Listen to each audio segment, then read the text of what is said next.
Greetings sailors, welcome back to World of Warships, and today we're having a look at a Patreon supporter replay sent in by Armorama here, who is playing the tier 10 French cruiser, the Henri. Now this isn't quite the monster ship it used to be.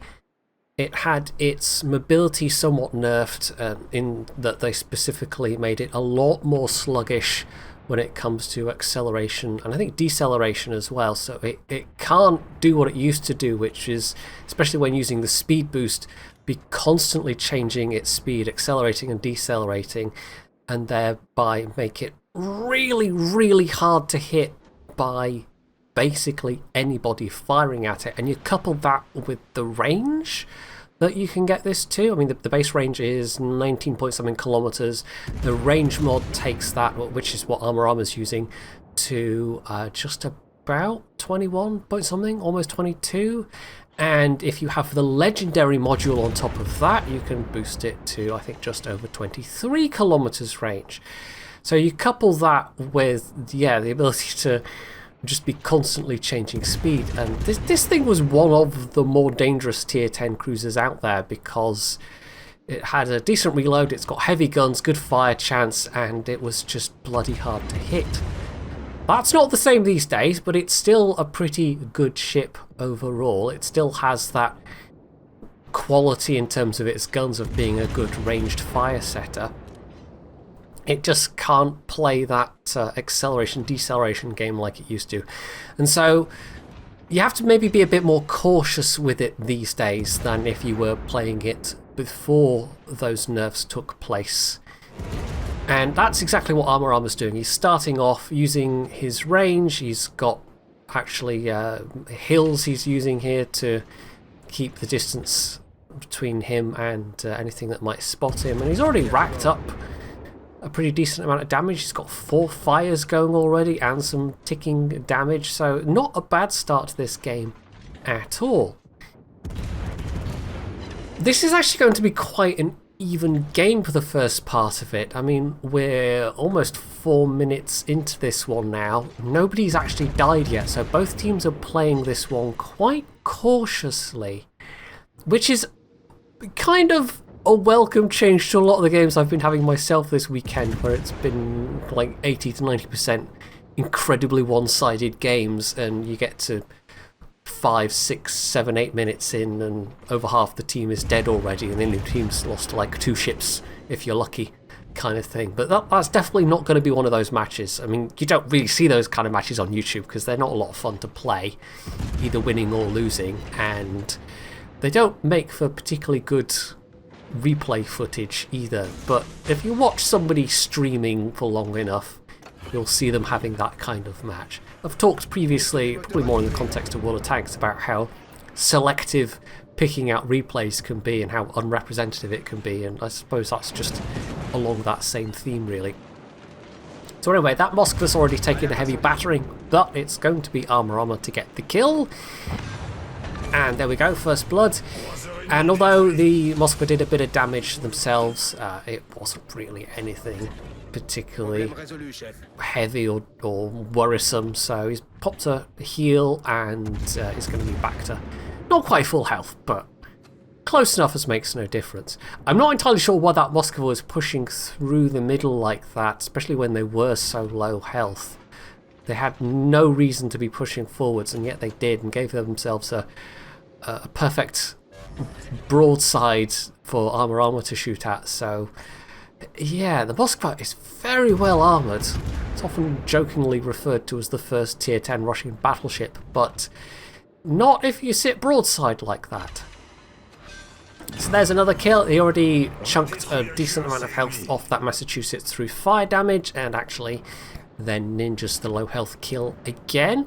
But you're not going to be able to complain about this being lots of kills and not a lot of damage. Far from it. This game is not done with yet by a long measure. I mean, he's already up to 60k, but 60k at a tier 10 is not really anything. So many hit points around at this tier that, I mean, if it's 60k done exclusively to destroyers, if you somehow manage to get 60k damage out of destroyers, then you'd still have a very good score at the end. But in terms of overall hit points on the enemy team. It's kind of a drop in the bucket, really.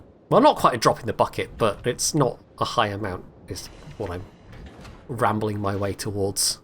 The conclusion I am generally flailing in the direction of. Still keeping his distance at this stage. They don't have a cap yet. They are quite heavily invested in trying to cap the other side, but they're being blocked by one of the enemy destroyers, and on this flank they're only just starting to cap it. But they have basically driven away or killed the enemy ships that are here. Not that there was a heavy enemy presence here, and that just leaves the ships in the middle to take care of. And it's at this stage that I think Armor decides he's going to maybe try being a little more aggressive, because he knows that Massachusetts there is relatively low health, and there's also a Baltimore that's lurking there, but they are in a position where they can get shot by his teammates, so they're probably not going to last too much longer. And they're about to cap A as well, so this is looking comfortable at the moment.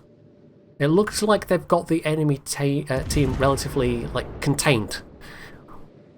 The enemy team would have to be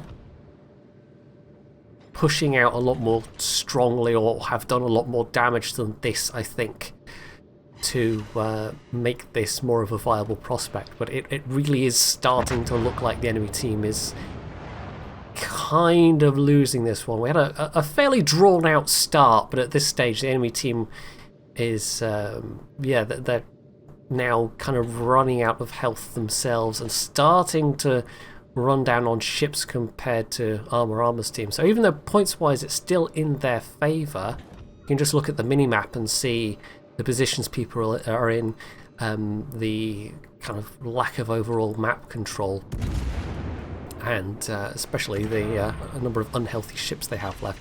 So that Baltimore had managed to survive, and that potentially means another kill for Armor. And I don't think there's anything else he needs to worry about, especially right now. There is that curve first in the background, but they're presumably more focused on the large group of ships that are now coming through A. So it really was just the Pointy firing at him, but unfortunately he did not get the kill. Someone else just snuck in and got it themselves. So it gets a hydro going just to be on the safe side, I guess, because there's a possibility the enemy destroyer might be around here, and also it might help him pick up any other ships trying to sneak in. We know there was a Buffalo last sighted just to the south of this cap, but surely they've moved away by now. Yeah, it turns out not so much. I'm not entirely sure what that Buffalo was waiting for, but yeah, Armor's managed to find them, and now they're just kind of stuck there. I mean, they seem to disinclined to move from that position anyway, but yeah, they're definitely not going anywhere. Now, the torps Armor put out are inevitably going to miss because the Buffalo starts just backing up. But it's not going to matter. He's got his reload booster. In fact, I think this is the first reload booster he's used. And pummels a bit more damage into this guy. And the Buffalo, as he's backing up, is actually giving more and more angle to Armor. More and more broadside. So he switches to his AP shells, and this is going to be potentially quite tasty, because these are big guns. Okay, that doesn't quite do it, but maybe the next one will. It's, what was it, 230 something millimeters? The big chunky guns. And there we go, that time around he actually gets a double citadel and finishes that Buffalo off. And so now he's sitting on 150k damage, a couple of citadels, that's his third kill, and this is starting to look like a very good damage game indeed. Now here he could have held fire just to keep capping, but they are reasonably far ahead on points at this stage, so yeah, he decides he's gonna open fire at the risk of being decapped by that enemy destroyer. What is that, a Shimakaze? Kitakaze? I can't quite see what it is on the mini-map quite well enough, but clearly a Japanese destroyer of some kind. And then, you know, I'll be watching it back in the editing and going, no, wait, that's not a Japanese destroyer at all. Maybe, we'll see. But yeah, he clearly didn't mind getting the reset, because it's now just the last couple of enemy ships. They really have quite firmly won this one. I mean, they did eventually kind of push through and displace his teammates from the sea cap, and there is that one Bismarck up in the north that's the survivor of that. But his teammates that were here managed to basically hold them at a stalemate for so long that the team on the west flank just pushed through, stomped through the centre, and that was that. And the enemy team really did have far too many heavy ships getting bogged down in the centre cap. That was a big tactical error on their part.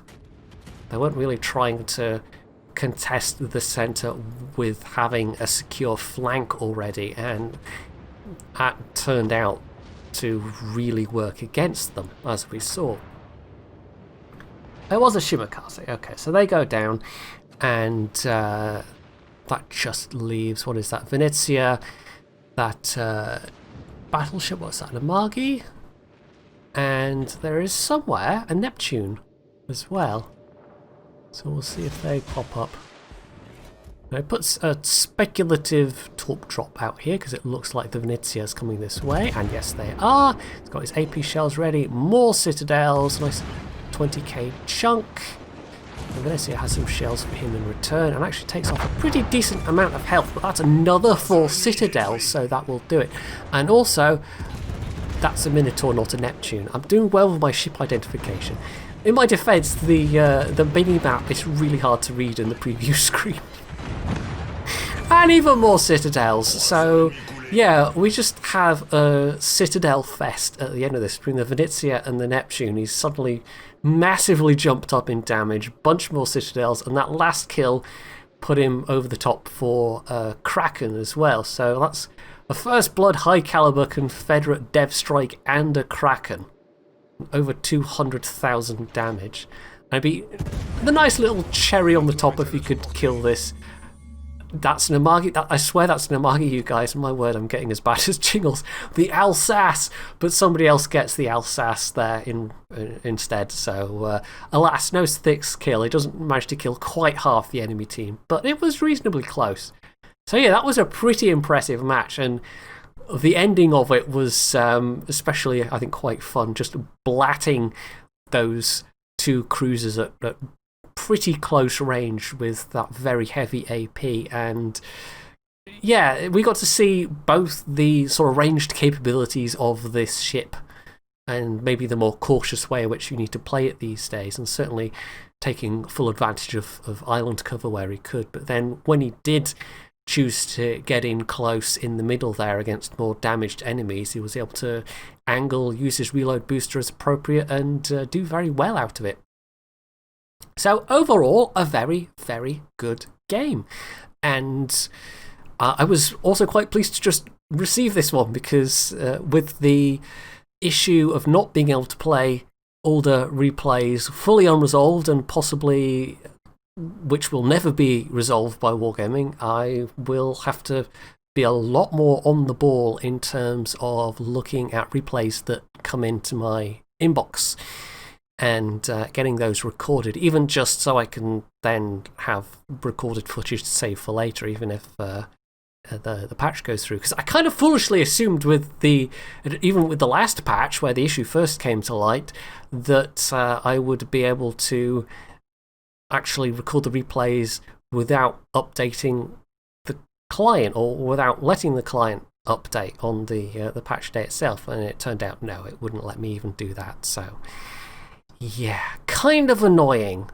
It's kind of annoying. I might try and figure out some workaround at some point with, I don't know, I had a thought about maybe using a virtual machine, but I don't know how well that would do for actually recording gameplay footage. I don't know. A second PC would do it, but that would be a heck of an investment.